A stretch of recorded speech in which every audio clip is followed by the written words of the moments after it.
पाठ 8 जैसे को तैसा।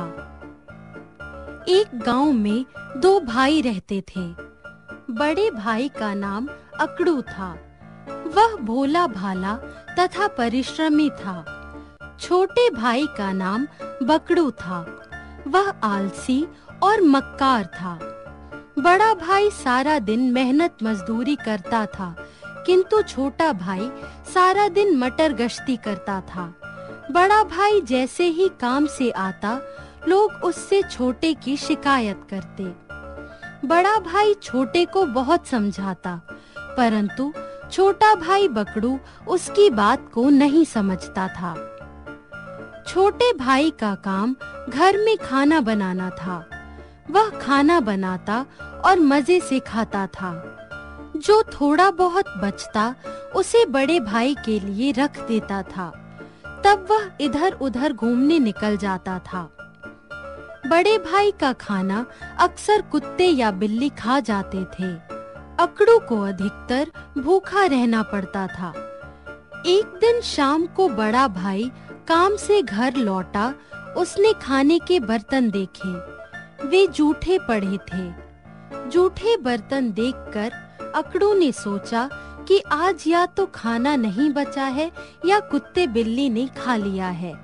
बड़े भाई ने अपना सिर पकड़ लिया और वह बाहर आकर बैठ गया। तभी वहां से गांव के मुखिया गुजरे। अकड़ू को परेशान देखकर उन्होंने कहा, अकड़ू, परेशान दिखाई दे रहे हो, क्या बात है? अकड़ू ने बताया, क्या बताऊं मुखिया जी, मैं सारा दिन कड़ा परिश्रम करता हूँ।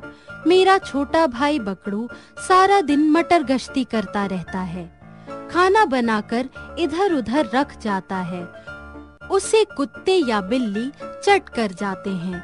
उसने मेरी नाक में दम कर रखा है। मुखिया जी ने तुरंत एक योजना बनाई और अकड़ू के कान में कुछ कहा। अकड़ू योजना सुनकर खुश हो गया। जैसे ही बकड़ू आया तो अकड़ू ने कहा, तुम सारा दिन इधर-उधर घूमते रहते हो, ऐसे काम नहीं चलेगा। मैं कब तक मेहनत करता रहूंगा? अच्छा हो कि हम अलग हो जाएं। चलो बंटवारा करते हैं। बकड़ू बहुत देर तक ना नुकुर करता रहा। जब बात नहीं बनी तो बोला, पिताजी हमें 3 चीज दे गए हैं, एक गाय, एक कंबल और एक अमरूद का पेड़। गाय का पीछे का भाग मेरा तथा आगे का तुम्हारा। कंबल दिन में तुम रखना और रात को मुझे दे देना। अमरूद का ऊपरी भाग मेरा और नीचे का तुम्हारा। लो, हो गया बंटवारा। भोला भाला अकड़ू उसकी बात मान गया। वह दिन भर काम करता रहा। उसे कंबल की आवश्यकता नहीं पड़ी। रात में जैसे ही उसने कंबल ताना तो बकड़ू ने कंबल खींच लिया। रात भर अकड़ू ठंड के कारण सो न सका। धूप निकलने पर उसकी जान में जान आई। उसने बाल्टी उठाकर गाय को दूहना शुरू किया। बकड़ू ने उससे बाल्टी छीन ली। बेचारा अकड़ू अमरूद के पेड़ के नीचे खड़ा होकर अमरूद खाने लगा। बकड़ू ने बिगड़ते हुए कहा, तुम तो बहुत बेईमान हो। पहले रात में कंबल ओढ़ लिया, फिर गाय दूहने लगे और अब अमरूद खाने लगे। भोले भाले अकड़ू को अब बकड़ू की सारी चालाकी समझ में आ गई। उसके साथ धोखा हुआ था। वह फिर मुखिया जी के पास गया। मुखिया जी ने फिर एक योजना बनाई और अकड़ू के कान में कह डाली। अकड़ू खुशी-खुशी काम करने चला गया। जैसे ही शाम हुई, अकड़ू ने कंबल गीला कर दिया।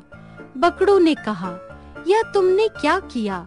इस पर अकड़ू बोला, दिन में कंबल मेरा है, मैं इसे ओढ़ूं या भिगोऊं?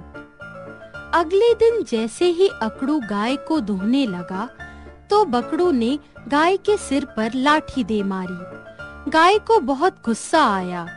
उसने दूध निकाल रहे बकड़ू को दुलत्ती मार दी। उसने अकड़ू से शिकायत की। शिकायत सुनकर अकड़ू ने कहा, गाय का अगला हिस्सा मेरा है, मैं चाहे उसे मारूं या प्यार करूं। थोड़ी देर में अकड़ू कुल्हाड़ी लिए अमरूद के पेड़ के नीचे खड़ा हो गया। बकड़ू के पूछने पर उसने बताया, मैं अपने नीचे के भाग को काटूंगा। बकड़ू समझ गया कि अकड़ू अब उसकी बातों में आने वाला नहीं है। उसने अकड़ू से क्षमा मांगी और अच्छे काम करने की शपथ ली। शिक्षा: हमें नासमझ, बेसहारा तथा लाचार लोगों को सताना नहीं चाहिए। ऐसा करना पाप है। हमें सदैव ईमानदारी का व्यवहार करना चाहिए। बेईमानी करना अपराध है।